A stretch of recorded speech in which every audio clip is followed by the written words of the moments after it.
नमस्कार दोस्तों, आपका हमारे चैनल दिव्य शक्ति में स्वागत है। ये बात उन दिनों की है जब गौतम बुद्ध आत्मज्ञान की खोज में तपस्या कर रहे थे और उनके मन में विभिन्न प्रकार के प्रश्न उमड़ रहे थे। उन्हें प्रश्नों का उत्तर चाहिए था, लेकिन अनेक प्रयासों के बाद भी उन्हें सफलता नहीं मिली।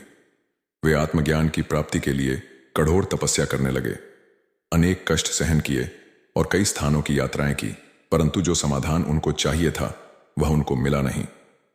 एक दिन गौतम बुद्ध के मन में कुछ निराशाजनक विचार आने लगे और वे सोचने लगे कि धन, माया, मोह और संसार के भी समस्त वस्तुओं का भी त्याग कर दिया, फिर आत्मज्ञान की प्राप्ति नहीं हुई। और क्या मैं कभी आत्मज्ञान प्राप्त कर सकूंगा और मुझे आगे क्या करना चाहिए? इसी प्रकार के अनेक प्रश्न गौतम बुद्ध मन में निर्माण हो रहे थे। गौतम बुद्ध को तपस्या में सफलता की कोई किरण नहीं दिखाई दे रही थी और उन्होंने अपने प्रयासों में कोई कमी नहीं छोड़ दी थी। वे उदास मन से इन्हीं प्रश्नों पर विचार कर रहे थे। तभी इसी दौरान उन्हें प्यास लगी और वे अपने आसन से उठकर जल पीने के लिए सरोवर के पास गए। वहां उन्होंने एक अद्भुत दृश्य देखा।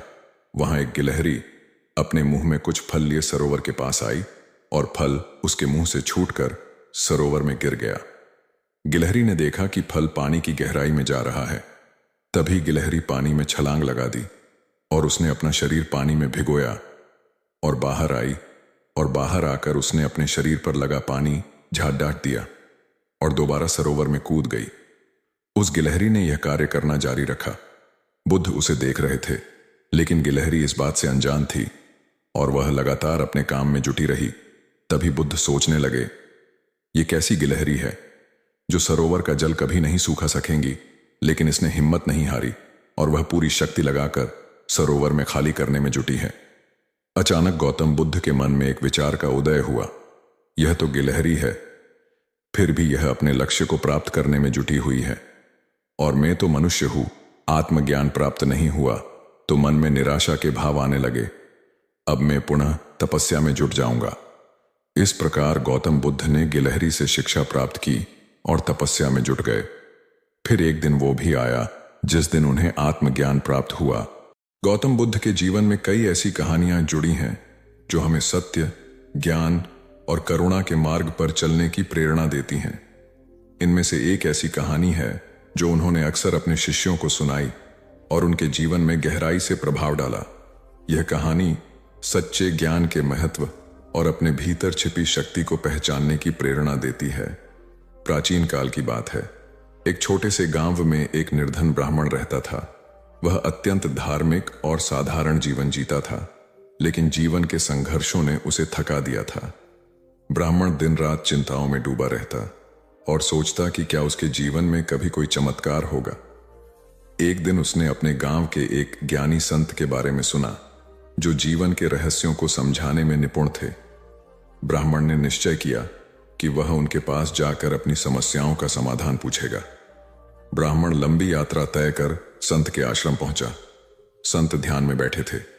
ब्राह्मण ने विनम्रता से प्रणाम किया और अपनी समस्याओं को बताते हुए कहा, हे गुरुदेव, मेरा जीवन अत्यंत कष्टमय है।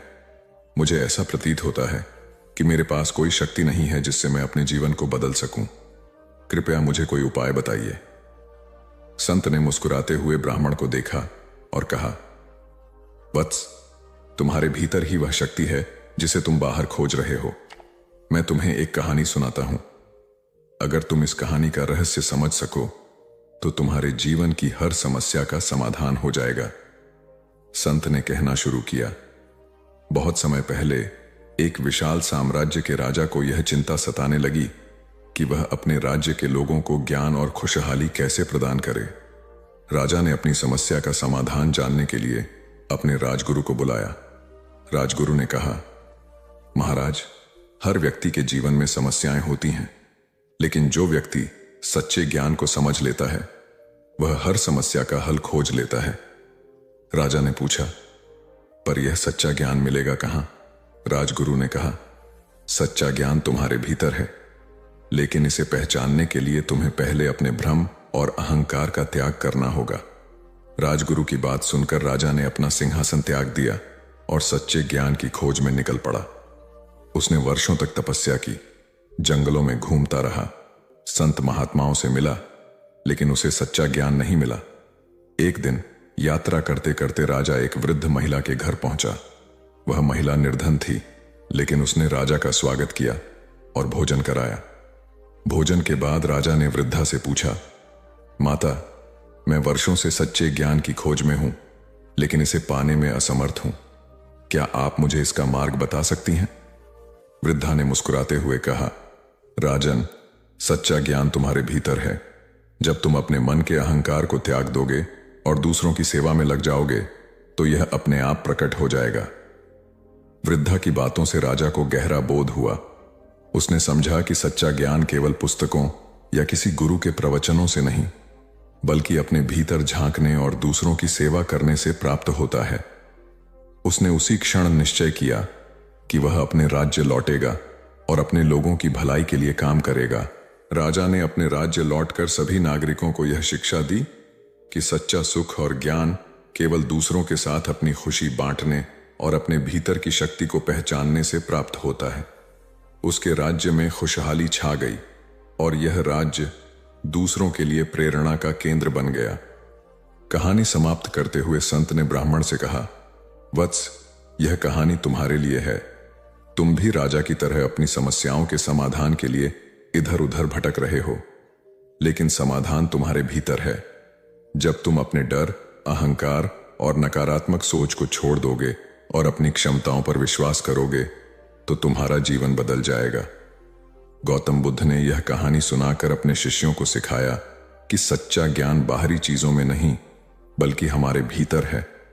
उन्होंने कहा, हर व्यक्ति के पास ज्ञान का वरदान है। हमें केवल इसे पहचानने और जागृत करने की आवश्यकता है। जब हम अपने मन को शांत करते हैं और ध्यान में लीन होते हैं, तो हमें यह सच्चा ज्ञान प्राप्त होता है। बुद्ध ने अपने शिष्यों को यह भी सिखाया कि अपने जीवन में करुणा और सेवा का स्थान सबसे ऊपर रखना चाहिए। जब हम दूसरों के लिए जीते हैं, तो हमारा जीवन स्वतः सार्थक बन जाता है। गौतम बुद्ध की यह प्रेरणादायक कहानी हमें यह सिखाती है कि हर व्यक्ति के भीतर एक अद्भुत शक्ति है, जिसे पहचानने के लिए हमें अपने अंदर झांकना होगा। सच्चा ज्ञान और खुशी बाहर नहीं, बल्कि हमारे अपने मन और हृदय में है। जब हम अपने अहंकार और नकारात्मकता को छोड़कर दूसरों की सेवा और अपने आत्मबोध के मार्ग पर चलते हैं, तो हमारा जीवन एक वरदान बन जाता है। यह कहानी हमें प्रेरित करती है कि हम जीवन के हर क्षण में सच्चे ज्ञान की खोज करें और इसे दूसरों के साथ साझा करें।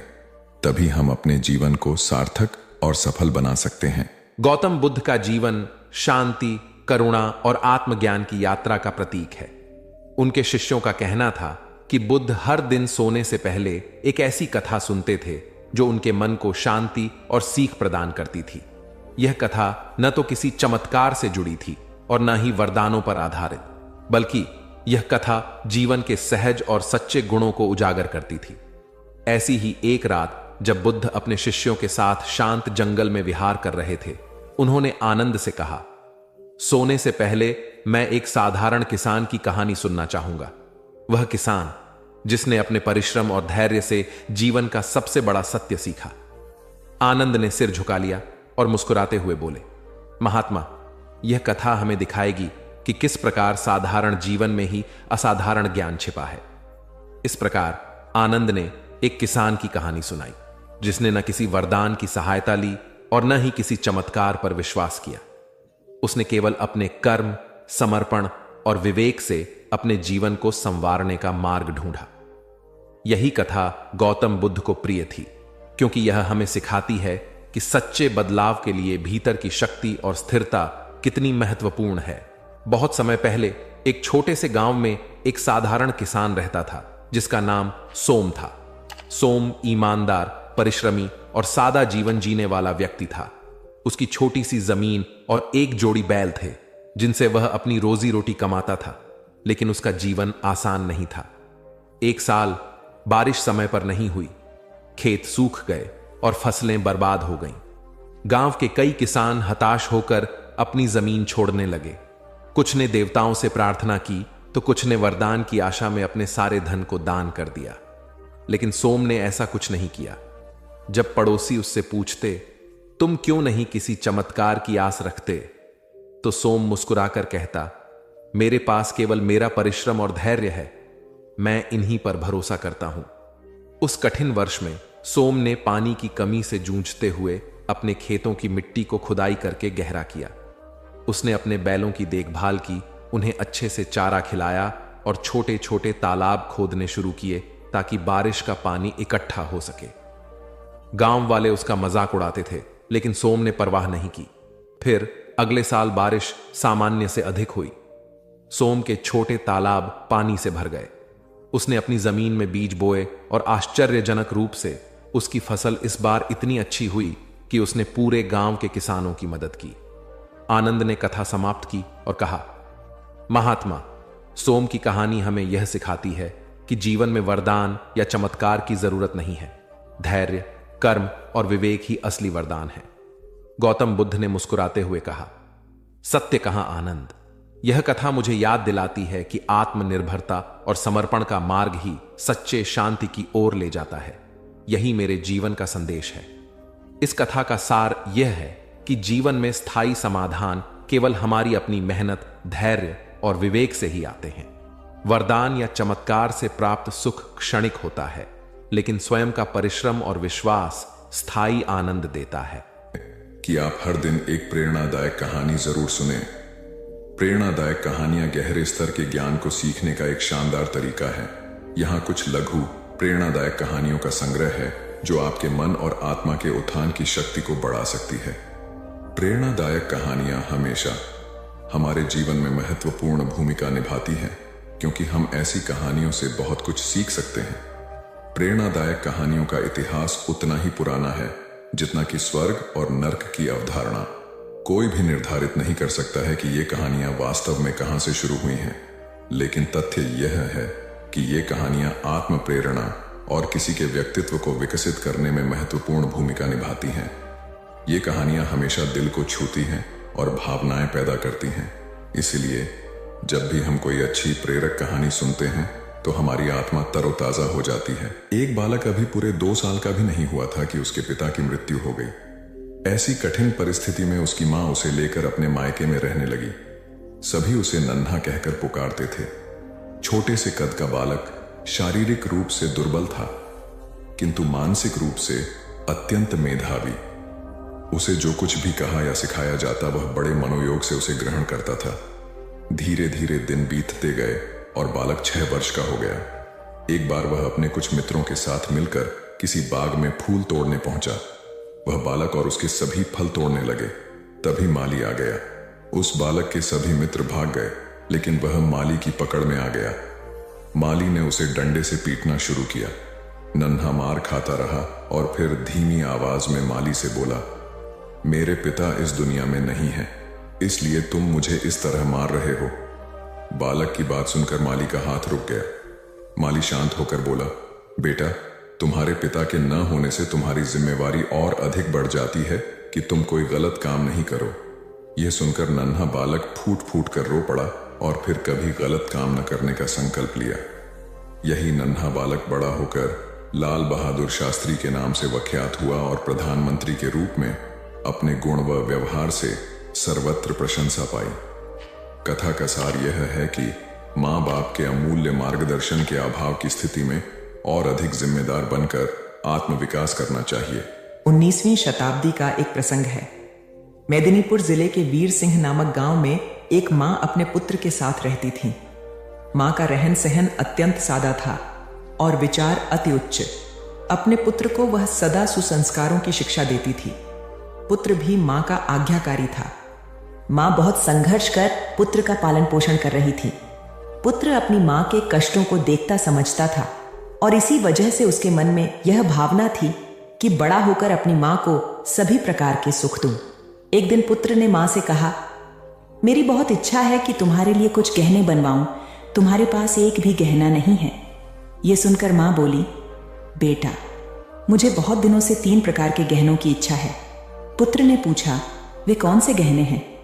मां ने उत्तर दिया, बेटा, इस गांव में स्कूल नहीं है, तुम एक अच्छा स्कूल बनवाना, एक दवाखाना खुलवाना गरीब और अनाथ बच्चों के रहने और भोजन की व्यवस्था करवाना, यही मेरे लिए गहनों के समान होगा।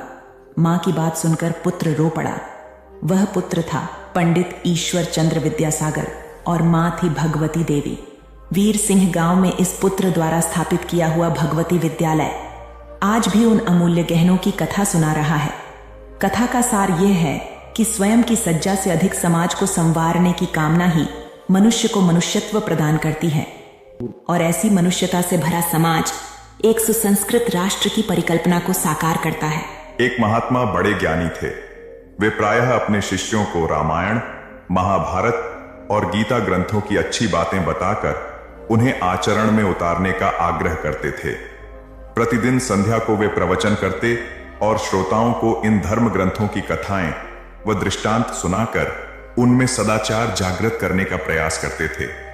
स्वयं महात्मा जी का आचरण भी तदनुकूल ही था। वे कंदमूल खाते, कभी किसी वस्तु की इच्छा न करते थे।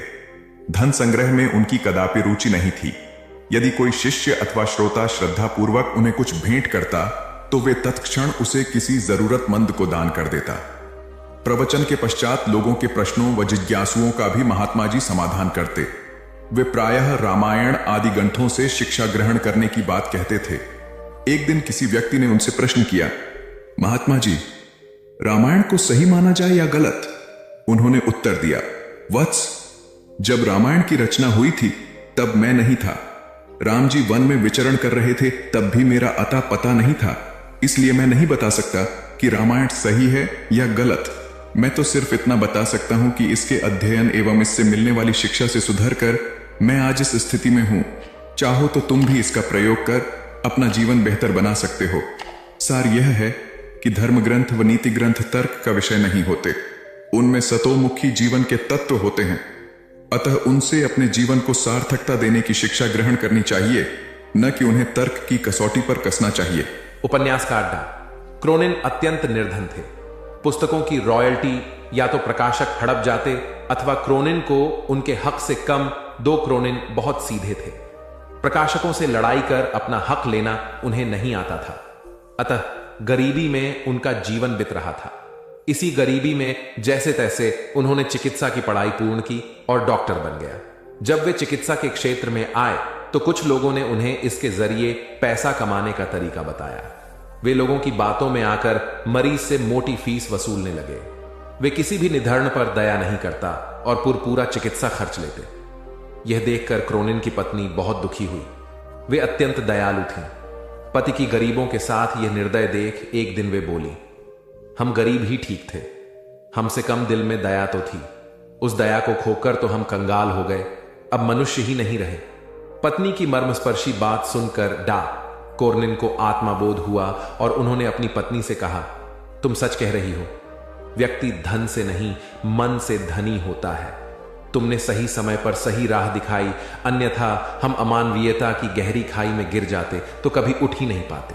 कथा का निहितार्थ यह है कि जब मनुष्य अपनी मानवीयता की मूल पहचान से डिगने लगता है तो सामाजिक नैतिकता तो खंडित होती ही है, वह स्वयं भी भीतर खोखला हो जाता है, क्योंकि ऐसा उनकी पवित्र संस्कारशीलता बलि चढ़ चुकने के बाद ही होता है। बौद्ध धर्म का व्यापक प्रचार प्रसार हो चुका था। अनेक बौद्ध मठ स्थापित हो चुके थे। सभी मठों में योग्य आचार्य व कुलपित की नियुक्ति की जानी थी ताकि वे बौद्ध धर्म के समुचित प्रसार में अपनी महती भूमिका निभा सकें। आचार्य व कुलपति की नियुक्ति में उनके ज्ञान और विवेक के अतिरिक्त उनकी परहित रुचि को भी विशेष रूप से परखा जाता था, क्योंकि मठ सामूहिक हितों को प्रमुखता देते थे। एक बड़े बौद्ध मठ के लिए योग्य कुलपति की नियुक्ति उन दिनों चर्चा का विषय थी। उस बौद्ध मठ के आचार्य ज्ञान और विवेक के धनी मोदगल्यायन थे। कुलपति पद के लिए 3 उम्मीदवार थे और तीनों ही योग्य थे, किंतु चुनाव तो एक का ही करना था। अतः तीनों की परीक्षा लेने के लिए तीनों को जंगल में भेजा गया। आचार्य मोदगल्यायन उनकी परीक्षा लेने के लिए पहले ही जंगल में पहुंच गए। उन्होंने मार्ग में कांटे बिछा दिए। संध्या होने तक तीनों उम्मीदवार भी वहां आ पहुंचे। मार्ग में कांटे देखकर तीनों रुके। एक ने कुछ सोचकर अपना रास्ता बदल लिया, दूसरे ने कांटों पर से कूदकर रास्ता पार किया, तीसरा मार्ग से कांटे हटाने लगा ताकि मार्ग दूसरों के लिए निष्कंटक बन जाए। आचार्य मोदगल्यायन ने छुपकर यह देखा। यह सब देखकर आचार्य मौदगल्यायन ने इस तीसरे उम्मीदवार को यह कहते हुए कुलपित घोषित किया कि मठ में सत्प्रवृत्तियों को परंपरा वही डाल सकेगा जो सभी का ध्यान रख सके और अपने आचरण से प्रेरणा देने की क्षमता रखता हो। कथा का सार यह है कि निजी हितों पर सामूहिक हितों को वरीयता देने वाला ही सच्चा नेतृत्व करता होता है। एक गुरु और शिष्य तीर्थाटन हेतु जा रहे थे। चलते चलते शाम घिर आई तो दोनों एक पेड़ के नीचे रात्रि विश्राम के लिए रुक गए। गुरुजी रात्रि में मात्र 3-4 घंटे ही सोते थे, इसलिए उनकी नींद जल्दी पूर्ण हो गई। वे शिष्य को जगाए बिना दैनिक कार्यों से निवृत्त हो पूजा पाठ में लग गए। इसी बीच उन्होंने एक विषधर सर्प को अपने शिष्य की ओर जाते देखा। चूंकि गुरुजी पशु पक्षियों की भाषा समझते थे, इसलिए उन्होंने सर्प से प्रश्न किया, सोए हुए मेरे शिष्य को डसने का प्रयोजन है? सर्प ने उत्तर दिया, महात्मन, आपके शिष्य ने पूर्व जन्म में मेरी हत्या की थी, मुझे उससे बदला लेना है। अकाल मृत्यु होने पर मुझे सर्प योनि मिली है। मैं आपके शिष्य को डसकर उसे भी अकाल मृत्यु दूंगा।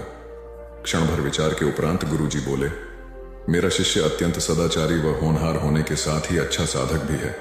फिर तुम उसे मरकर विश्व को उसके ज्ञान और प्रतिभा से क्यों वंचित कर रहे हो? स्वयं भी इस कार्य से मुक्ति नहीं मिलेगी। किंतु सर्प का निश्चय नहीं बदला। तब गुरुजी ने एक प्रस्ताव को रखते हुए कहा, मेरे शिष्य की साधना अभी अधूरी है, उसे अभी इस क्षेत्र में बहुत कुछ करना है, जबकि मेरे लक्ष्य पूर्ण हो चुके हैं। मेरे नाश में किसी की हानि नहीं है, अतः उसके स्थान पर मुझे 10 लो। गुरु का यह स्नेह देखकर सर्प का हृदय परिवर्तन हो गया और वह उन्हें प्रणाम कर वहां से चला गया। वस्तुतः गुरु की गुरुता न केवल शिष्य को ज्ञान देने में, बल्कि उसे पूर्ण परिपक्व होने तक उसकी रक्षा करने में निहित है। स्वामी विवेकानंद के प्रवचन ज्ञान युक्त और तर्क आधारित होते थे। ज्ञान, भक्ति और कर्म विषयक जटिल से जटिल प्रश्नों का समाधान स्वामी जी अपनी सहज मेघा से कर देते थे। जिज्ञासुओं का जमावड़ा उनके आसपास हमेशा लगा रहता था। प्रवचन के दौरान या प्रवचन समाप्ति के उपरांत भी कई बार ऐसा होता था कि जिज्ञासुओं की ओर से प्रश्न आते रहते और स्वामी जी उन प्रश्नों का संतुष्टिजनक उत्तर देते। एक बार स्वामी जी अपने प्रवचन में भगवान के नाम की महत्ता बता रहे थे। यह सुनकर एक व्यक्ति ने तर्क दिया, शब्दों में क्या रखा है स्वामी जी? उन्हें रटने से क्या लाभ होगा? तब स्वामी जी उसे प्रमाण सहित समझाने के उद्देश्य से नीच, जाहिल, मूर्ख आदि अपशब्दों से संबोधित किया।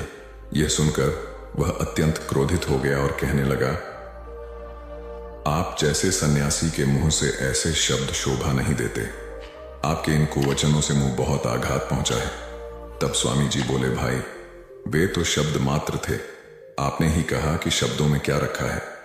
मैंने भी तो आपको मात्र शब्द ही कहे, कोई पत्थर तो नहीं मारे। स्वामी जी की बात सुनकर उस व्यक्ति को अपने प्रश्न का जवाब मिल गया कि अब शब्द क्रोध का सकते हैं तो प्रिय वचन भी आशीर्वाद और कृपा दिला सकते हैं। वस्तुतः शब्द की महिमा अपरंपार है। अप्रिय वाणी मर्म भेदी होती है और मधुर वाणी मरहम का काम करती है। इसलिए प्रथम स्थिति में अपयश और दूसरी स्थिति में सम्मान व शुभाशीष मिलती है। एक जंगल में 3 दोस्त बड़े आनंद से रहते थे, कछुआ, हिरण और कौआ। जंगल में सभी प्रकार के प्राणी और पक्षी भी रहते थे, लेकिन उनके जैसा कोई न था। एक दिन हिरणी बोली, अरे वही बैठे बैठे मैं बोर हो गई हूं, चलिए कोई ऐसा खेल खेलते हैं जिसमें सभी को मजा आ जाए। कछुआ और कौआ बोला, हाँ दोस्तों, वही बैठे बैठे का खेल खेलकर बोर हो चुके हैं, अब कुछ नया खेल खेलेंगे। कौवे को हिरण बोली, ठीक है, तो तुम एक बड़े से पेड़ पर बैठकर आंखें बंद करके 10 तक गिनती करो और हम दोनों छुपेंगे। उसके बाद तुम हमें ढूंढना। ढूंढने पर जो भी पहला मित्र दिखेगा वो तुम्हारी जगह पर 10 तक गिनती करेगा और तुम छुप जाना। कौआ गिनती करने लगा, हिरण और कछुआ छुपने लगे। इसी तरह खेल चलता रहा। जब खेल खेलकर तीनों मित्र थक गए, तब एक जगह बैठकर बातें करने लगे। उतने में एक शिकारी वहां से गुजर रहा था। तभी उसकी नजर हिरण, कौआ और कछुए पर पड़ी। शिकारी ने जैसे ही तीनों मित्रों को देखा, उन्हें पकड़ने के लिए दौड़ा। खतरे का आभास होते ही हिरण और कौआ रफू चक्कर हो गए, यानी कि वहां से भाग गए। कछुए को आभास हुआ, परंतु कछुए की चाल धीरे होने के कारण शिकारी के हाथ लग गया और शिकारी उसे अपने कपड़े में बांध कर ले जाने लगा। शिकारी मन ही मन खुश हो गया, हिरण नहीं तो कछुआ ही सही, रात का तो प्रबंध हो गया, यह कहकर वहां से जाने लगा। उधर हिरण और कौआ अपने मित्र को ऐसे शिकारी के कैद में देखकर दुखी होने लगे। तभी शिकारी भोजन में कछुए को खाने वाला है। यह सुनकर हिरण और कौवे ने एक योजना बनाई। कौवे ने हिरण को कहा कि जैसे ही शिकारी यहां से जब जाने लगेगा तब तुम उसके सामने जाना। जब शिकारी तुम्हें देखेगा तो अपनी पोटली जमीन पर रखकर तुम्हें पकड़ने के लिए जैसे ही दौड़ेगा, मैं जमीन पर रखी हुई पोटली पकड़कर उड़ जाऊंगा और तुम वहां से भाग जाना। जैसे ही शिकारी वहां से जाने लगा, हिरनी उसके सामने आ गई। शिकारी ने हिरनी को पकड़ने के लिए पोटली जैसे ही जमीन पर रखी, कौआ अपनी चोंच में पोटली पकड़कर उड़ गया।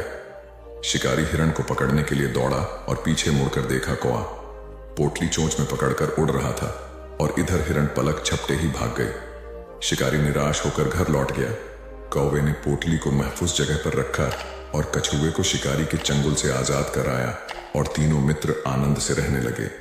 इससे हमें यह सीख मिलती है कि असली दोस्ताना वही जो समय पर काम आए। एक किसान था जिसके 2 बेटे थे। वह बहुत ही आलसी और निकम्मे थे। वह अपने पिता को कामकाज में हाथ बटाने के बजाय आलस किया करते थे, इधर उधर घूमते फिरते थे। किसान को अपने बेटों की बहुत फिक्र थी। वह सोचते थे कि मेरे मरने के बाद इनका क्या होगा, ये अपना पेट कैसे भरेंगे, अपने परिवार को कैसे संभाल पाएंगे। एक दिन किसान की हालत बहुत ही गंभीर थी। कहने का मतलब किसान मरने की हालत में था। तभी किसान ने अपने दोनों बेटों को बुलाकर उनसे कहा कि हमारे खेत में एक खजाना गड़ा हुआ है, लेकिन वह किस जगह है उसकी जानकारी मुझे भी नहीं है, लेकिन खोदने के बाद तुम्हें वो खजाना मिल जाएगा। इतना कहकर किसान भगवान को प्यारे हो गए। खजाने की खबर सुनकर दोनों बेटों के मन में लालच आ गया और वो दोनों खेत पर चले गए और खेत को खोदने लगे। खजाने के लालच में कुछ ही दिनों में पूरे खेत को खोदने के बाद वह घर जाकर बैठ गए और वह अपने पिता को कोसने लगे। इसी तरह कुछ महीने बीत गए और वर्षा ऋतु का आगमन हुआ। किसान के बेटों के पास पेट भरने के लिए सिर्फ एक ही जरिया था, वो थी खेती। तब बाकी किसानों की तरह किसान के बेटों ने खेत में बीज बोने शुरू कर दिए।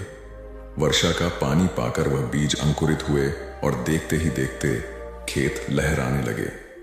ऐसा लग रहा था कि हवा के झोंके से लहरा रहे थे। यह देखकर किसान के बेटे बहुत खुश हो गए। उनको समझ आ गया कि परिश्रम ही सच्चा धन होता है और वो उसी तरह से अपने पिता के शब्दों का मोल भी समझ गए और अपने कामकाज में लग गए। यही कहानी आज हम सबकी भी है। मित्रों, इसी पेड़ की तरह हमारे माता पिता भी होते हैं। जब हम छोटे होते हैं तो उनके साथ खेलकर बड़े होते हैं और बड़े होकर उन्हें छोड़कर चले जाते हैं और तभी वापस आते हैं जब हमें कोई जरूरत होती है। धीरे धीरे ऐसे ही जीवन बीत जाता है। हमें पेड़ रूपी माता पिता की सेवा करनी चाहिए, ना कि सिर्फ उनसे फायदा लेना चाहिए। इस कहानी में हमें दिखाई देता है कि उस पेड़ के लिए वह बच्चा बहुत महत्वपूर्ण था और वह बच्चा बार बार जरूरत के अनुसार उस सेब के पेड़ का उपयोग करता था, ये सब जानते हुए भी कि वह उसका केवल उपयोग ही कर रहा है।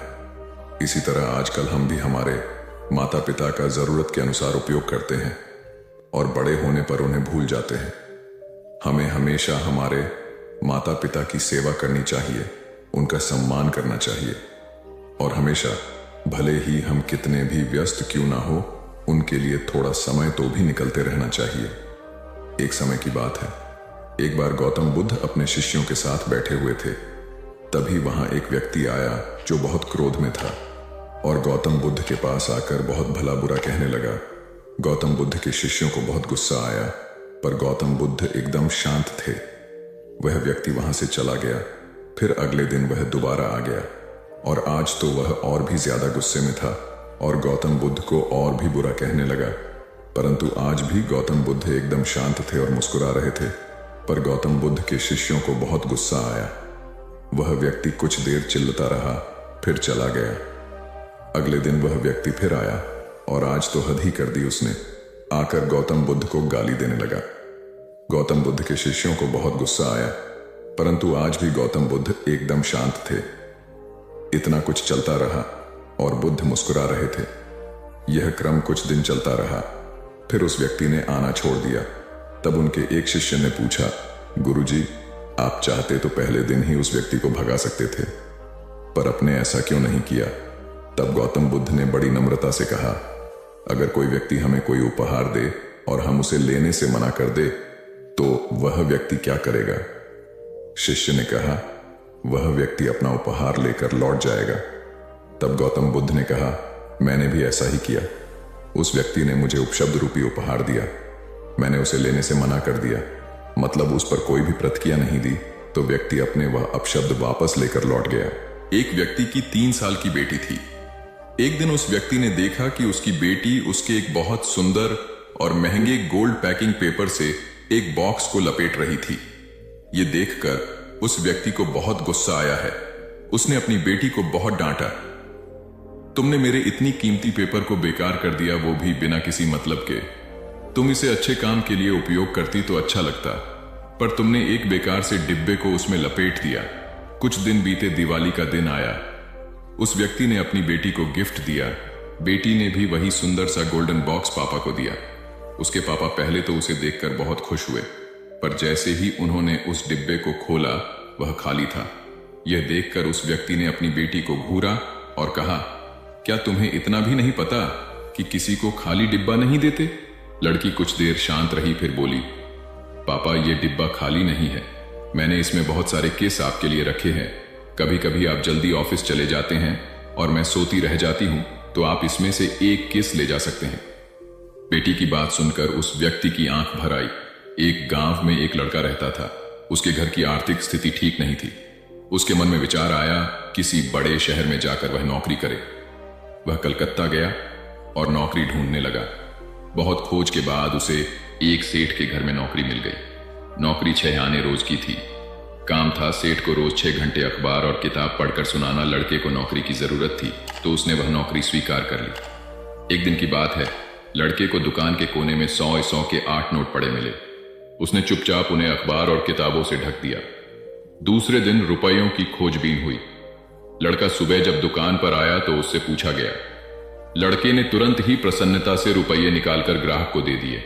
वह बहुत ही खुश हुआ। लड़के के ईमानदारी से सबको बहुत प्रसन्नता हुई। सेठ भी लड़के से बहुत खुश हुआ। सेठ ने लड़के को पुरस्कार देना चाहा तो लड़के ने लेने से मना कर दिया। लड़के ने कहा, सेठ जी मैं आगे पढ़ना चाहता हूं, पर पैसों के अभाव में पढ़ नहीं पा रहा, आप कुछ सहायता कर दें। सेठ ने लड़के की पढ़ाई का प्रबंध कर दिया। लड़का बहुत मेहनत से पढ़ता गया। यही लड़का आगे चलकर बहुत बड़ा साहित्यकार बना। इसका नाम था राम नरेश त्रिपाठी। हिंदी साहित्य में इनका बहुत बड़ा योगदान है। नुकसान का मातम मनाने से नहीं मिलती सफलता। एक बार आकाश नाम का लड़का मायूस बैठा था। उसे व्यापार में बहुत नुकसान हुआ था। बैंक से भी उसने कर्ज ले रखा था, लेकिन नुकसान की वजह से वह किस्त चुकाने की स्थिति में नहीं था। उसे डर लग रहा था कि बैंक वाले दबाव बनाने लगेंगे तो वह क्या करेगा। उसे यह भी समझ में नहीं आ रहा था कि आगे कौन सा काम शुरू करे। जिस बिजनेस में नुकसान हुआ था उसे दोबारा शुरू करने की हिम्मत आकाश में नहीं थी। यही सब सोचकर वह परेशान रहने लगा। एक दिन उसका दोस्त परेश उससे मिलने आया। परेश ने आकाश को देखते ही कहा, क्या बात है यार, बहुत परेशान लग रहे हो। आकाश ने अपनी परेशानी छुपाने की कोशिश करते हुए कहा, कुछ नहीं यार, बिजनेस में थोड़ा उतर चढ़ाव आता रहता है। परेश ने कहा, तुम्हारा चेहरा बता रहा है कि मामला गंभीर है, मुझसे छुपाओ नहीं। परेश की बात सुनकर आकाश ने उसे अपनी सारी कहानी बता दी। इसके बाद उसने पूछा, मेरी जगह तुम होते तो क्या करते? परेश ने थोड़ा सोचने के बाद कहा, अगर मैं तुम्हारी जगह होता तो अपनी असफलता पर पछतावा नहीं करता, आगे क्या करना है उस पर विचार करता। पछतावा करते रहने से आदमी नुकसान से, दुख से बाहर नहीं निकल पाता है। मेरी मानो तो तुम नए सिरे से अपने बिजनेस को खड़ा करने की सोचो। मित्र की सलाह के बाद आकाश ने कहा, तुम बात तो ठीक कह रहे हो, लेकिन मुझ में फिर से वही बिजनेस शुरू करने की हिम्मत नहीं है। इस पर परेश ने कहा, यह सही है कि तुम्हें नुकसान हुआ है, लेकिन तुम्हें तजुर्बा भी मिला है। अगर तुम कुछ नया शुरू करने की योजना बनाते हो तो तुम्हें शून्य से शुरू करना होगा। अगर तुम अपने पुराने काम को नए सिरे से शुरू करते हो तो तुम्हें बहुत ज्यादा होमवर्क करने की जरूरत नहीं पड़ेगी। मेरी राय में तुम्हें नुकसान का मातम नहीं मानना चाहिए। काम को नए सिरे से शुरू करने की प्लानिंग करनी चाहिए। जितना ज्यादा नुकसान के बारे में सोचोगे उतना अधिक तुम अपनी सफलता से दूर होते जाओगे। 2. असफलता से भी सीखने की कोशिश करनी चाहिए। शेखर ने अपने दादाजी से यह सवाल पूछा। सभी भी अपने जीवन में आगे बढ़ना चाहते हैं, लेकिन बहुत कम लोग ही अपने लक्ष्य तक पहुंच पाते हैं। अगर अपने लक्ष्य तक पहुंचना है तो क्या करना चाहिए? शेखर स्नातक अंतिम वर्ष का छात्र है और प्रतियोगिता परीक्षाओं की तैयारी कर रहा है। उसके दादाजी प्राइमरी स्कूल से रिटायर्ड शिक्षक हैं। उन्होंने शेखर का सवाल सुनने के बाद कहा, अपने लक्ष्य तक पहुंचने के लिए व्यक्ति को सबसे पहले खुद को असफलताओं को स्वीकार करने के लिए तैयार करना चाहिए। दादाजी का जवाब सुनने के बाद शेखर ने पूछा, मैं आपकी बात समझ नहीं पाया। आखिर अपने आप को असफलता के लिए तैयार कर सफलता कैसे पाई जा सकती है? शेखर का सवाल सुनने के बाद दादाजी ने कहा, इस बात को मैं तुम्हारा ही उदाहरण देकर समझता हूं। तुम इस समय प्रतियोगिता परीक्षाओं की तैयारी कर रहे हो। तुम अगले वर्ष होने वाली परीक्षाओं में बैठोगे। तुम यही सोचकर बैठोगे कि तुम्हें सफलता मिलेगी। दादाजी की बात पर शेखर ने हाँ में सिर हिलाया। इसके बाद दादाजी जी ने कहा, मान लो तुम अपने पहले प्रयास में असफल हो जाते हो तो तुम क्या करोगे? शेखर ने कहा, मुझे बहुत निराशा होगी। मैं तैयारी में अपनी तरफ से कहीं कमी नहीं छोड़ रहा हूं। दादाजी ने कहा, निराशा ही असफलता की जड़ है। वह कैसे? शेखर ने सवाल किया। दादाजी बोले, तुम्हें लगता है कि तुम्हारी तैयारी मुकम्मल है, लेकिन परीक्षा तो दूसरे की इच्छा पर निर्भर है। अगर तुम पहले प्रयास में असफल होने के बाद निराश हो जाते हो तो तुम्हारी आगे की तैयारी प्रभावित होगी। अगर तुम असफलता को अपनी कमियों को दुरुस्त करने का मौका मानोगे, तभी आगे की तैयारी में उन्हें दूर कर पाओगे। हर परीक्षार्थी यही सोचता है कि उसकी तैयारी पूरी है, लेकिन सफलता कुछ लोगों को ही मिलती है। ये वही लोग होते हैं जो अपनी असफलता से सीखते हैं ही और दूसरों की असफलता से भी सीखने की कोशिश करते हैं। अपने काम को खुद नहीं समझे महत्वहीन। मुकेश दफ्तर में नए हैं। पहले वह दूसरे संस्थान में काम करते थे। अपना काम तल्लीनता से करते हैं, लेकिन चेहरा बताता है कि मुकेश अपने काम से खुश नहीं है। एक दिन इस बारे में पूछने पर उन्होंने कहा, जब काम में मन नहीं लगे तो चेहरा उदास हो ही जाता है। काम में मन क्यों नहीं लग रहा है? यह पूछने पर उन्होंने कहा, अरे यह भी कोई काम है। इसके बाद उन्होंने ढेर सारे तथ्यों के साथ अपने काम को महत्वहीन बताने की कोशिश की। उन्होंने यह भी कहा कि इस समय जो काम मेरे जिम्मे है उसके आधार पर दूसरे संस्थान में नौकरी भी नहीं मिलेगी। इस बात को मुकेश के रिपोर्टिंग मैनेजर मिस्टर कुमार को बताया गया। वह सुलझे हुए इंसान हैं। उन्होंने तरीके से मुकेश को समझाया कि उनका काम कैसे महत्वपूर्ण है। मिस्टर कुमार ने उनसे पूछा, मुकेश पहले अपने काम के बारे में बताइए। मुकेश ने कहा, मेरा काम यह देखना है कि हमारी कंपनी के प्रोडक्ट में कहां कहां गड़बड़ी है, उसे कैसे दूर किया जा सकता था, आगे ऐसा क्या किया जाए जिससे पुरानी खामियां फिर से सामने नहीं आए। मुकेश की बात खत्म होते ही मिस्टर कुमार ने कहा, यह जानकर अच्छा लगा कि आपको अपने काम की अच्छी समझ है। जैसा आपने कहा है उसके अनुसार आपका काम प्रोडक्ट को कैसे बेहतर बनाया जाए और उसके निर्माण के दौरान की खामियों को दूर करने से जुड़ा है। मुकेश ने हाँ में सर हिलाया। इसके बाद मिस्टर कुमार ने पूछा, जब प्रोडक्ट को लेकर इतनी बड़ी ही जिम्मेदारी कंपनी ने आपको दी है, तब आप अपने काम को महत्वहीन क्यों समझते हैं? एक आम धारणा है कि जो लोग प्रोडक्ट के निर्माण से सीधे जुड़े हैं वही मेनस्ट्रीम में काम करते हैं, लेकिन हर काम मेनस्ट्रीम का होता है। अगर ऐसा नहीं होता तो कंपनी आपके ऊपर खर्च नहीं करती। कंपनी को पता है कि आपके काम का परिणाम प्रोडक्ट पर दिखेगा। इसलिए इस बात को मन से निकालिए कि आप जो काम कर रहे हैं उसकी पूछ नहीं है। ध्यान से देखेंगे तो लगेगा कि आपका काम ही सबसे महत्वपूर्ण है। एकता और समझदारी। ऊंचे आकाश में सफेद कबूतरों की एक टोली उड़कर जा रही थी। बहुत दूर जाना था उन्हें, लंबा रास्ता था। सुबह से उड़ते उड़ते थकान होने लगी थी। सूरज तेजी से चमक रहा था। कबूतरों को भूख लगने लगी थी। तभी उन्होंने देखा कि नीचे जमीन पर चावल के बहुत से दाने पड़े थे। कबूतरों ने एक दूसरे से कहा, चलो भाई थोड़ी देर रुककर कुछ खा लिया जाए, फिर आगे जाएंगे। एक बुजुर्ग कबूतर ने चारों ओर देखा। वहां दूर दूर तक कोई घर या मनुष्य दिखाई नहीं दे रहा था। फिर चावल के ये दाने यहां कहां से आए? बुजुर्ग कबूतर ने बाकी कबूतरों को समझाया, मुझे लगता है कि यहां कुछ गड़बड़ है, तुम लोग नीचे मत उतरो। लेकिन किसी ने भी उसकी बात नहीं सुनी। सभी कबूतर तेजी से उतरे, दाना चुगने लगे। इतने बढ़िया दाने बहुत दिनों के बाद खाने को मिले थे। वे बहुत खुश थे। जब सभी ने भरपेट खा लिया तो बोले, चलो भाई, अब आगे चला जाए। लेकिन यह क्या? जब उन्होंने उड़ने की कोशिश की तो उड़ ही नहीं पाए। दोनों के साथ साथ वहां एक चिड़ीमार का जाल भी था जिसमें उनके पांव फंस गए थे। उन्हें अपनी गलती पर पछतावा हुआ।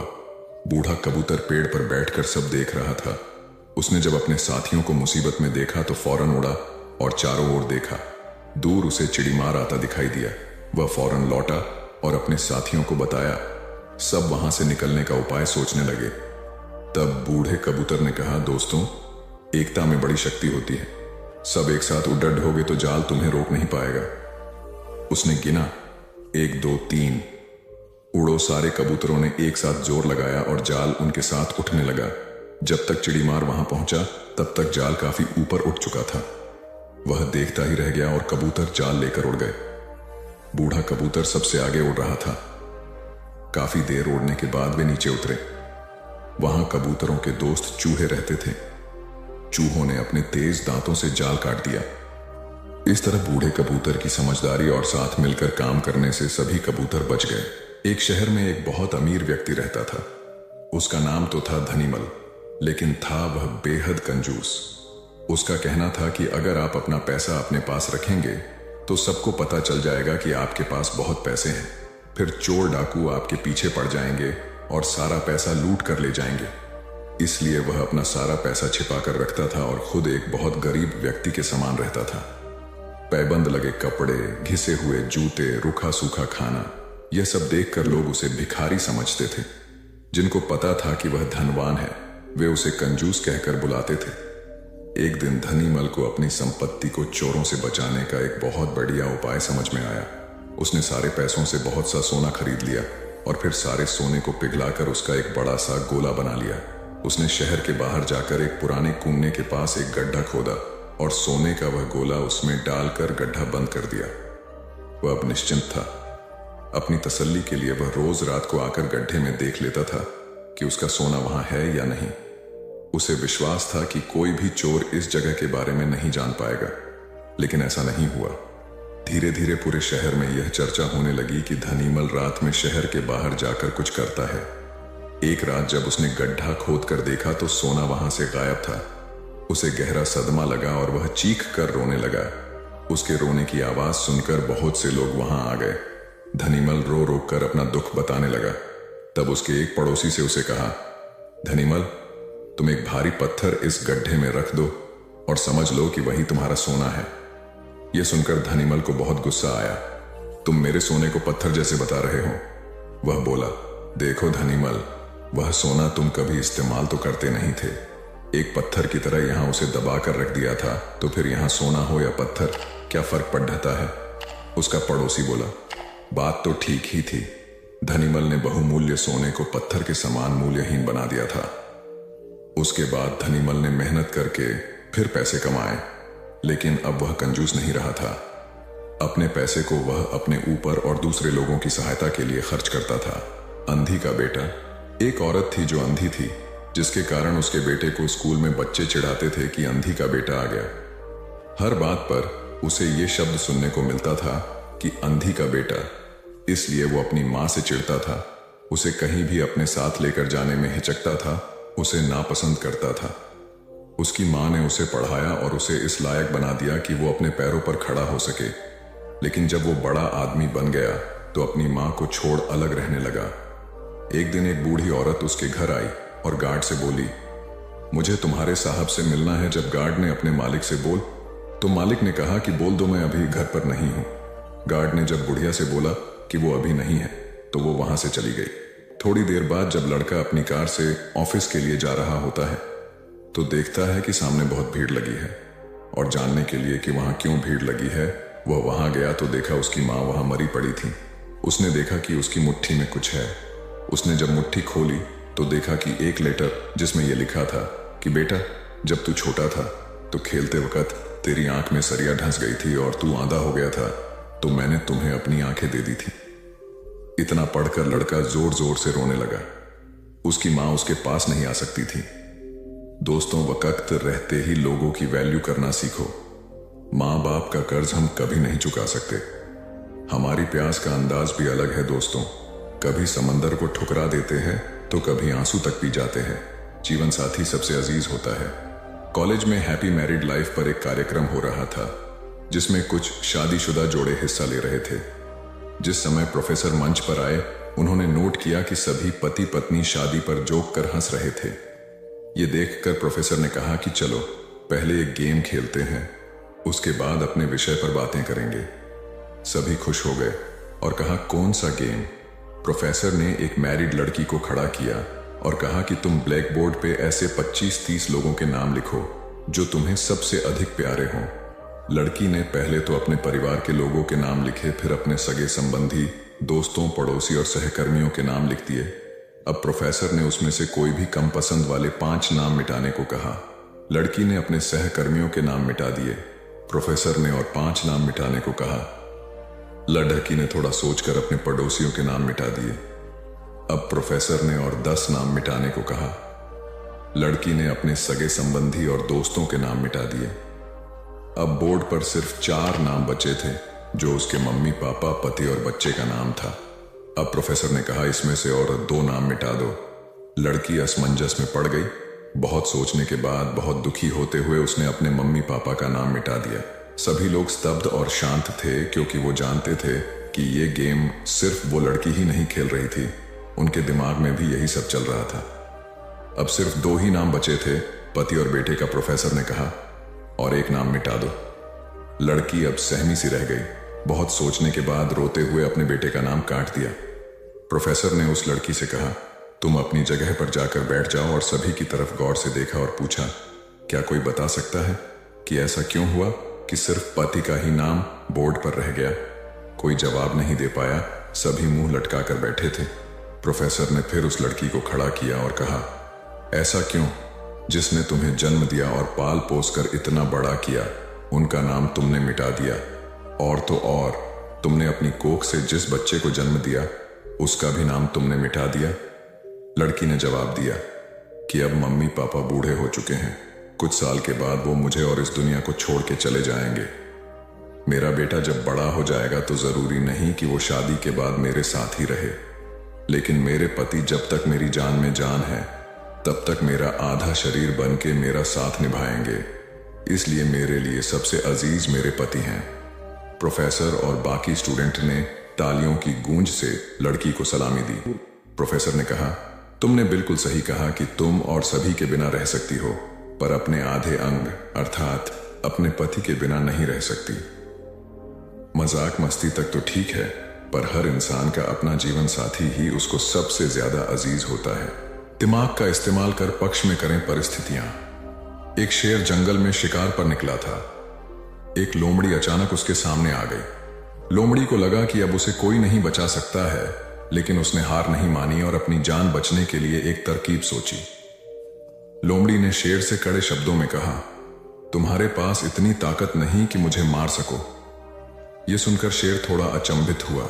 उसने पूछा तुम ऐसा कैसे कह सकती हो? लोमड़ी ने अपनी आवाज और ऊंची करते हुए बोली मैं तुम्हें सच बता देती हूं।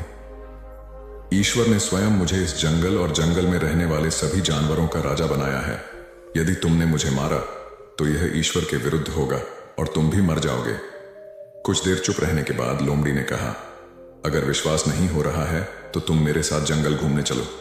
तुम मेरे पीछे चलना और देखना कि जंगल के जानवर मुझसे कितना डरते हैं। शेर इसके लिए तैयार हो गया। लोमड़ी निडर होकर शेर के आगे आगे चलने लगी। लोमड़ी के पीछे शेर को चलते देखकर जंगल के दूसरे जानवर डर कर भाग गए। कुछ देर जंगल में घूमने के बाद लोमड़ी ने शेर से सवाल किया क्या तुम्हें मेरी बात पर विश्वास हुआ? कुछ देर चुप रहने के बाद शेर ने कहा तुम ठीक कहती हो। जंगल की राजा तुम ही है। परिस्थितियां कितनी भी विपरीत क्यों ना हो, हम अपने दिमाग का इस्तेमाल कर उसे अपने पक्ष में कर सकते हैं। हमारा दिमाग प्रोग्राम के आधार पर काम करने वाला कंप्यूटर नहीं है। दिमाग को आउट ऑफ बॉक्स सोचने की क्षमता है। हर समस्या का समाधान तलाशने की ताकत है। यह तभी संभव होगा जब हम विपरीत परिस्थितियां में भी अपना धैर्य बरकरार रखेंगे। सफल होने के लिए हमेशा सीखते रहें। सिकंदर और रोहित मित्र हैं। दोनों ने एक साथ अपना अपना काम शुरू किया। दोनों मित्रों का व्यापार खूब चला। कुछ समय बाद रोहित ने सोचा कि अब मेरा व्यापार चल पड़ा है, मैं तरक्की करता चला जाऊंगा, इसलिए अब मुझे इस लाइन में कुछ नया सीखने की जरूरत नहीं है। व्यापार में उतार चढ़ाव आते रहते हैं। रोहित के व्यापार में भी ऐसी स्थिति आई और उसे नुकसान झेलना पड़ा। सिकंदर के व्यापार में भी उतार चढ़ाव आए, पर उसे उतना नुकसान नहीं हुआ जितना रोहित को हुआ। रोहित सोचने लगा कि सिकंदर ने अपने नुकसान को नियंत्रित कैसे किया। रोहित ने इस बारे में उससे पूछने का मन बनाया। जब उसने सिकंदर से इस बारे में पूछा, तब सिकंदर ने कहा कि मैं अभी सीख रहा हूं। रोहित ने कहा, मैं समझा नहीं। सिकंदर ने अपनी बात समझाते हुए कहा, मैं अपनी ही नहीं दूसरों की गलतियों और कामयाबी से भी सीखता हूं। इससे मेरे जीवन में एक जैसी परेशानी बार बार नहीं आती। अगर आती भी है तो आसानी से हल हो जाती है। सिकंदर की बात सुनकर रोहित को अपनी गलती का एहसास हुआ। उसे एहसास हुआ कि शुरुआती सफलता के बाद उसने सीखना एकदम छोड़ दिया था।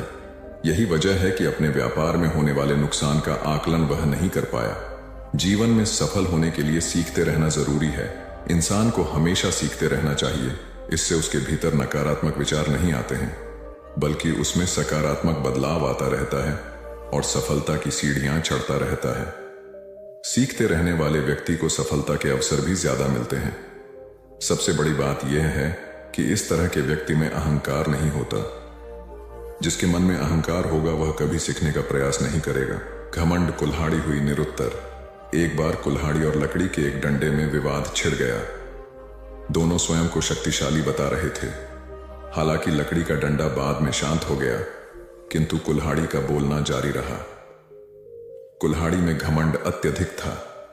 वह गुस्से में भरकर बोल रही थी, तुमने स्वयं को समझ क्या रखा है? तुम्हारी शक्ति मेरे आगे पानी भरती है। मैं चाहूं तो बड़े बड़े वृक्षों को पल में काट कर गिरा दूं, धरती का सीना फाड़कर उसमें तालाब कुआं बना दूं। तुम मेरी बराबरी कर पाओगे? मेरे सामने से हट जाओ, अन्यथा तुम्हारे टुकड़े टुकड़े कर दूंगी। लकड़ी का डंडा कुल्हाड़ी की अहंकारपूर्ण बातों को सुनकर धीरे से बोला, तुम जो कह रही हो वह बिल्कुल ठीक है, किंतु तुम्हारा ध्यान शायद एक बात की ओर नहीं गया। जो कुछ तुमने करने को कहा है बेशक तुम कर सकती हो, किंतु अकेले अपने दम पर नहीं कर सकती। कुल्हाड़ी ने चिढ़कर कहा, क्यों? मुझ में किस बात की कमी है? डंडा बोला, जब तक मैं तुम्हारी सहायता न करूं तुम यह सब नहीं कर सकती हो। जब तक मैं हत्या बनकर तुम में न लगाया जाऊं तब कोई किसे पकड़कर तुमसे ये सारे काम लेगा? बिना हत्थे की कुल्हाड़ी से कोई काम लेना असंभव है। कुल्हाड़ी को अपनी भूल का एहसास हुआ और उसने डंडे से क्षमा मांगी। कथा सार यह है कि दुनिया सहयोग से चलती है। जिस प्रकार ताली दोनों हाथों के मेल से बजती है, उसी प्रकार सामाजिक विकास भी परस्पर सहयोग से ही संभव होता है। यदि जीवन का संतुलन बिगड़ा और थकान आई तो समझ लीजिए कि बीमारी आई, और यदि वापस ऊर्जा अर्जित करने के लिए विश्राम किया जा रहा है तो ऐसी थकान वरदान भी साबित हो सकती है।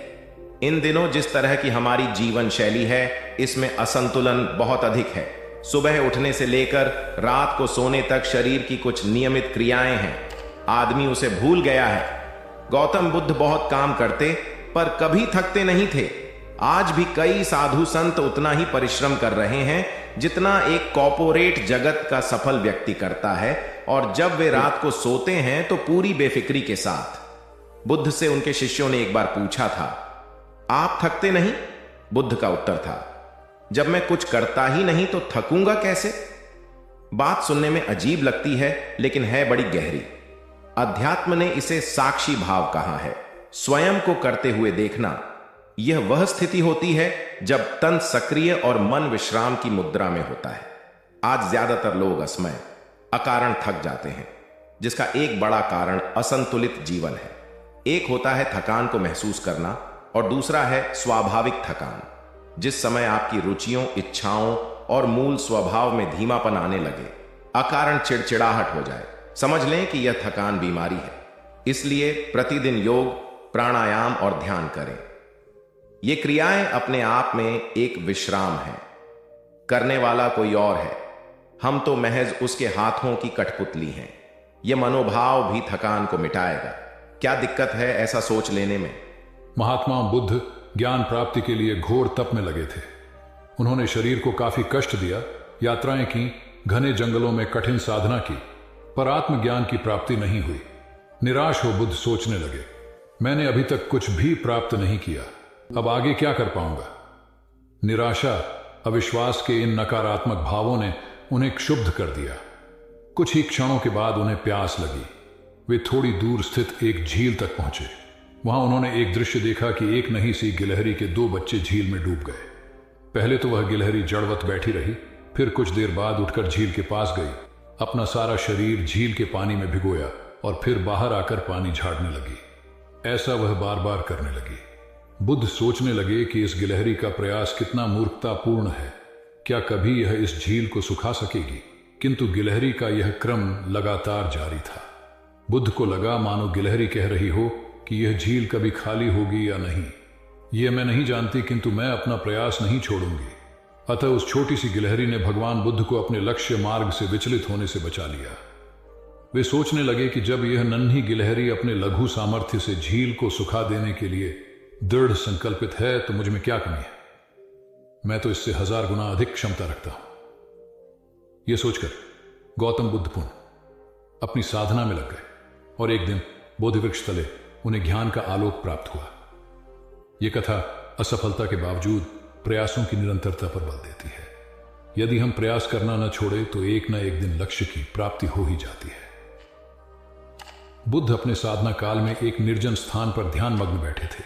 इसी स्थान पर एक यक्ष का वास था। यह बात बुद्ध को झांक नहीं थी। वे तो वहां पहुंचे और शांत वातावरण देखकर ध्यान मग्न हो गए। उस समय यक्ष वहां पर नहीं था। रात होने पर जब वह आया तो उस स्थान पर एक अनजान व्यक्ति को देखकर आग बबूला हो गया। बड़े जोर से वह दहाड़ा, किंतु बुद्ध का ध्यान भंग नहीं हुआ। यक्ष ने उन्हें हाथी का रूप धारण कर डराना चाहा, किंतु बुद्ध यथावत ध्यान मग्न बैठे रहे। उसने बुद्ध को डराने के लिए क्रमशः शेर, चीता, बाघ आदि का रूप धारण किया, किंतु बुद्ध अविचलित ही बने रहे। अंत में उसने भयंकर विषधर का रूप धारण कर उनके पैर के अंगूठे को ढंस लिया, किंतु बुद्ध पर उसके विष का भी कोई असर नहीं हुआ। वे अब भी अप्रभावित रहे। विषधर उनके शरीर पर चढ़ गया और उनके गले से लिपटकर उन्हें जोरों से काट लिया, लेकिन इतने प्रयासों के बावजूद भी बुद्ध की साधना को भंग नहीं कर पाया। थक हार कर नीचे उतर आया और उनसे कुछ कदमों की दूरी पर लेटकर अपनी थकान उतारने लगा। ध्यान पूर्ण होने पर बुद्ध ने उसकी तरफ देखा और उसे बहुत स्नेह से दुलारा। उनका निश्चल प्रेम देखकर सर्प का विष अमृत बन गया और यक्ष ने श्रद्धापूर्वक बुद्ध को नमन किया। कहानी का सार यह है कि मन की कलुषता पर एकाग्रता, स्नेह और संभव से ही विजय प्राप्त की जा सकती है। बौद्ध भिक्षु बोधि धर्म भ्रमण करते हुए एक गांव में पहुंचे। लोग उनका बहुत आदर करते थे। बोधि धर्म व उनके शिष्यों का ग्रामीणों ने हार्दिक सत्कार किया और फिर उनके पवित्र वचनों को सुनने के लिए उनके आसपास एकत्रित हो गए। बोधि धर्म लोगों को धर्म और आचरण विषयक अच्छी बातें सरल भाषा में समझाने लगे। तभी वहां एक व्यक्ति आया और बोधि धर्म को अपशब्द कहने लगा। उपस्थित जनसमूह ने उसे रोकने का बहुत प्रयास किया, किंतु वह नहीं माना तथा अनवरत बोधि धर्म को बुरा भला कहता रहा। लोगों ने कहा कि महाराज, ये व्यक्ति कितना उद्दंड है, निरर्थक ही आपको अपशब्द कह रहा है। बोधि धर्म उस व्यक्ति के इस आचरण पर कदापि क्रोधित नहीं हुए और लोगों से बोले कि यह भविष्य में मेरा सबसे बड़ा भक्त बनने वाला है। लोगों ने पूछा कि कैसे? बोधि धर्म ने उत्तर दिया, कोई कुम्हार के यहां घड़ा लेने जाता है तो घड़े को बजाकर देखा जाता है कि वह फूटा हुआ तो नहीं है। जब 1-2 रुपए के घड़े को कोई इतनी परख कर सकता है तो भला जिसे गुरु मानना है उसे 10-20 गालियां दिए बगैर कैसे पहचानेगा? पहले वह परीक्षा लेगा कि गुरु में धैर्य, आक्रोश व समता भाव कितना है। यह जानने के बाद ही तो वह गुरु को स्वीकारेगा। इसलिए यह व्यक्ति मुझे निरर्थक ही अपशब्द नहीं कह रहा है और आगे चलकर वास्तव में वह व्यक्ति बोधि धर्म का सबसे बड़ा भक्त बना। किसी को शिक्षा देने से पूर्व स्वयं का आचरण भी तदनुरूप होना चाहिए, तभी गुरु का महान पद मिलता है। वस्तुतः गुरु की गुरुता तभी स्वीकारी जाती है जबकि उसमें सदाचरण के सभी लक्षण मौजूद हों। महात्मा गौतम बुद्ध के श्रावस्ती में प्रवचन चल रहे थे।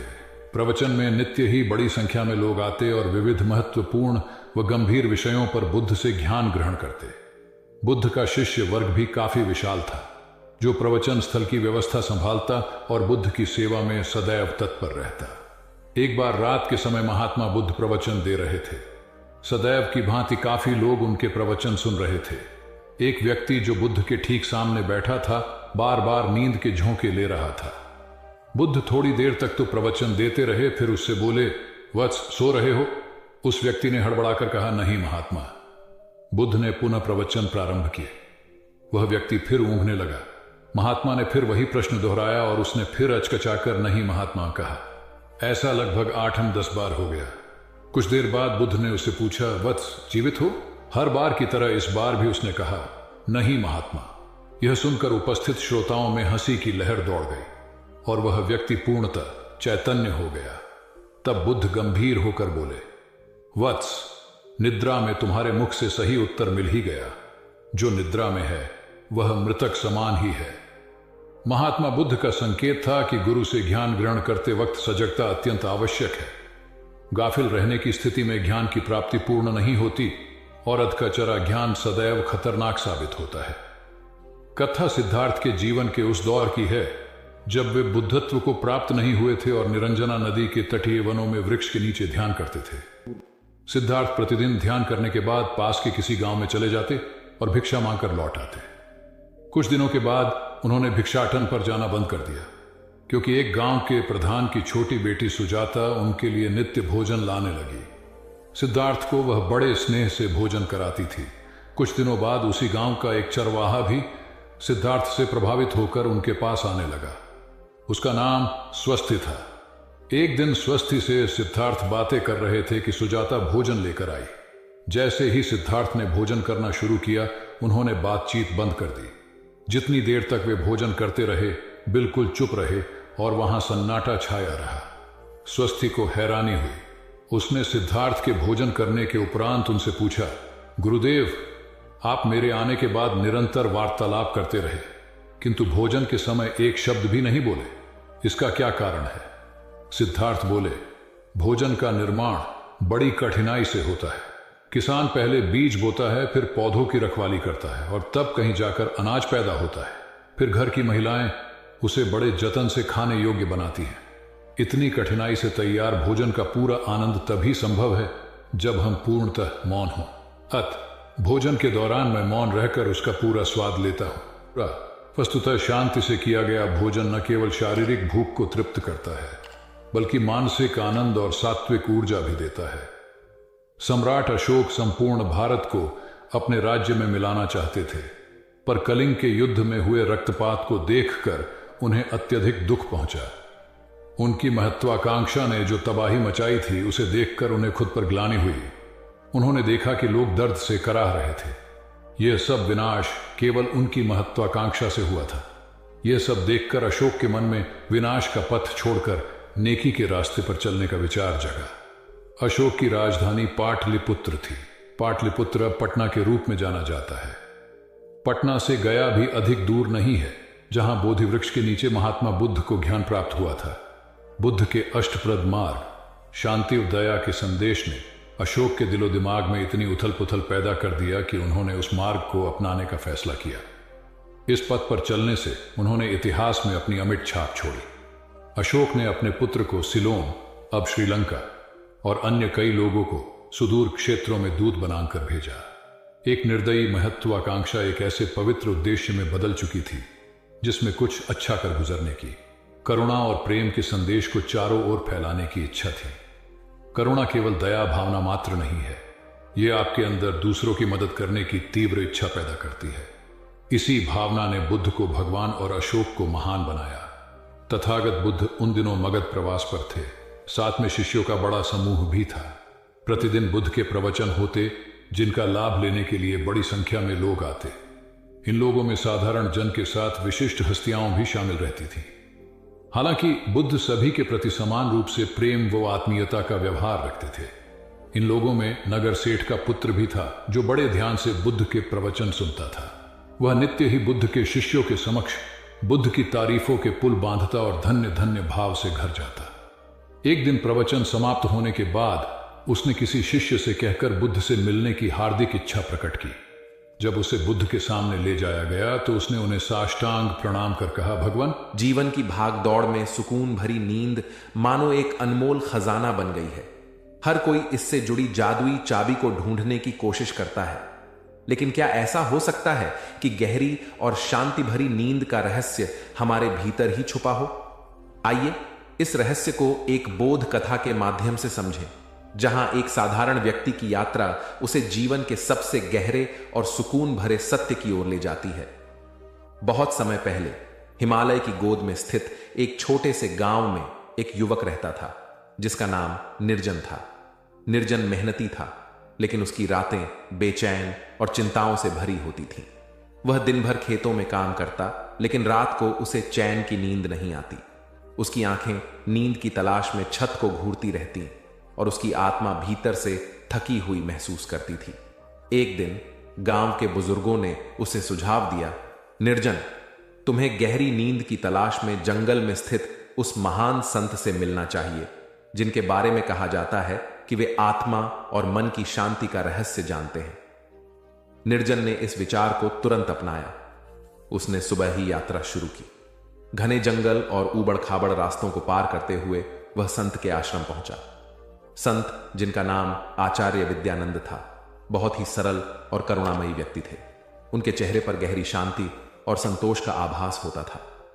निर्जन ने उनके चरणों में झुककर अपनी समस्या बताई। गुरुदेव, मैं रातों को चैन की नींद नहीं सो पाता। मैं हर समय थका हुआ और बेचैन महसूस करता हूं। कृपया मुझे गहरी और सुकून भरी नींद का रहस्य बताइए। आचार्य विद्यानंद ने मुस्कुराते हुए कहा, निर्जन, गहरी नींद का रहस्य केवल कुछ बातों को समझने और अपनाने में छुपा है, लेकिन इसे जानने के लिए तुम्हें 3 परीक्षाओं से गुजरना होगा। क्या तुम तैयार हो? निर्जन ने पूरे जोश से उत्तर दिया, गुरुदेव, मैं तैयार हूं। आचार्य विद्यानंद निर्जन को आश्रम के पास एक नदी किनारे ले गए। वहां उन्होंने एक भारी पत्थर उठाया और निर्जन से कहा, इसे पकड़ो। निर्जन ने पत्थर को उठा लिया। आचार्य ने पूछा, क्या यह भारी है? निर्जन ने सिर हिलाते हुए कहा, हां गुरुदेव। आचार्य मुस्कुराए और बोले, इसे कुछ देर और पकड़े रहो। निर्जन ने पत्थर को कुछ देर और पकड़ा, लेकिन धीरे धीरे उसके हाथ कांपने लगे। आचार्य ने कहा, क्या हुआ निर्जन? अब पत्थर पहले से भी भारी लग रहा है। जी गुरुदेव, यह अब असहनीय हो रहा है, निर्जन ने उत्तर दिया। आचार्य ने समझाया, ठीक इसी प्रकार हमारा मन भी तब भारी हो जाता है जब हम उसमें चिंताओं और नकारात्मक विचारों का बोझ ढोते रहते हैं। गहरी नींद का पहला रहस्य है दिन भर के भार को मन से उतार देना। जैसे इस पत्थर को नीचे रखना तुम्हें हल्का महसूस कराएगा, वैसे ही दिन भर के तनाव और नकारात्मकता को त्याग कर ही तुम चैन की नींद ले सकते हो। निर्जन ने पत्थर को नीचे रखा और महसूस किया कि यह कितना सरल लेकिन गहरा संदेश था। अगले दिन आचार्य ने निर्जन को एक विशाल बाग में भेजा। उन्होंने उसे एक मिट्टी का दीपक दिया और कहा, इस दीपक को जलाकर बाग में घूमो, लेकिन ध्यान रहे दीपक बुझना नहीं चाहिए। निर्जन ने दीपक लिया और सावधानी से बाग में घूमने लगा। उसकी आंखें दीपक की लौ पर टिकी हुई थीं। जब वह वापस आया तो उसने गर्व से कहा, गुरुदेव, मैंने दीपक को बुझने नहीं दिया। आचार्य ने पूछा, अच्छा, लेकिन बाग में क्या क्या देखा? कौन से फूल खिले थे? कौन कौन से पक्षी गा रहे थे? निर्जन ने सिर झुका लिया और कहा, गुरुदेव, मैंने कुछ नहीं देखा। मेरा पूरा ध्यान दीपक पर था। आचार्य ने मुस्कुराते हुए कहा, इसी प्रकार हम अपने भविष्य की चिंताओं और अतीत के पछतावों में खोए रहते हैं और वर्तमान का आनंद नहीं ले पाते। गहरी नींद का दूसरा रहस्य है वर्तमान में जीना। जब तुम पूरे दिन पूरी सजगता से जियोगे तो रात को तुम्हारा मन और शरीर थका होगा और नींद तुम्हारे पास खुद आ जाएगी। निर्जन को यह पाठ भी बहुत मूल्यवान लगा। उसने सोचा कि कैसे वह अपनी चिंताओं में इतना उलझा रहता था कि जीवन की छोटी छोटी खुशियों को देखना ही भूल गया था। अंतिम दिन आचार्य ने निर्जन को गांव के पास स्थित एक छोटी झोपड़ी में भेजा। वहां एक वृद्ध महिला रहती थी जो बहुत गरीब थी। आचार्य ने निर्जन से कहा, उस महिला की मदद करो और देखो कि वह अपनी साधारण जिंदगी में कैसी रहती है। निर्जन झोपड़ी में गया और देखा कि महिला के पास खाने के लिए केवल थोड़ा सा अनाज था। फिर भी उसने निर्जन को उसमें से हिस्सा दिया और पूरे मन से उसका स्वागत किया। निर्जन ने पूछा, मां, तुम्हारे पास तो कुछ भी नहीं है, फिर भी तुम इतनी प्रसन्न कैसे हो? महिला ने उत्तर दिया, बेटा, जब मैं सुबह उठती हूं तो भगवान को धन्यवाद देती हूं कि उन्होंने मुझे एक और दिन दिया। रात को सोने से पहले मैं उन्हें अपना सब कुछ सौंप देती हूं। मेरी खुशी और चैन इसी कृतज्ञता और समर्पण में है। निर्जन यह सुनकर दंग रह गया। उसने समझा कि गहरी नींद पाने का तीसरा रहस्य है कृतज्ञता और समर्पण। जब हम अपनी इच्छाओं और दुखों को ईश्वर के हाथों में छोड़ देते हैं तो मन हल्का हो जाता है और नींद गहरी हो जाती है। निर्जन ने तीनों पाठों को आत्मसात कर लिया। जब वह वापस अपने गांव लौटा तो उसने अपनी दिनचर्या में इन शिक्षाओं को शामिल किया। उसने दिन भर के तनाव को त्यागना, वर्तमान में जीना और कृतज्ञता व्यक्त करना सीख लिया। अब उसकी रातें गहरी और शांति भरी नींद में गुजरने लगीं। वह न केवल शरीर से बल्कि मन से भी तरोताजा महसूस करता था। उसने समझ लिया था कि गहरी नींद का रहस्य बाहर नहीं बल्कि भीतर छुपा है। इस प्रकार निर्जन की यात्रा ने न केवल उसे गहरी नींद का रहस्य सिखाया बल्कि जीवन का एक अमूल्य पाठ भी दिया। गहरी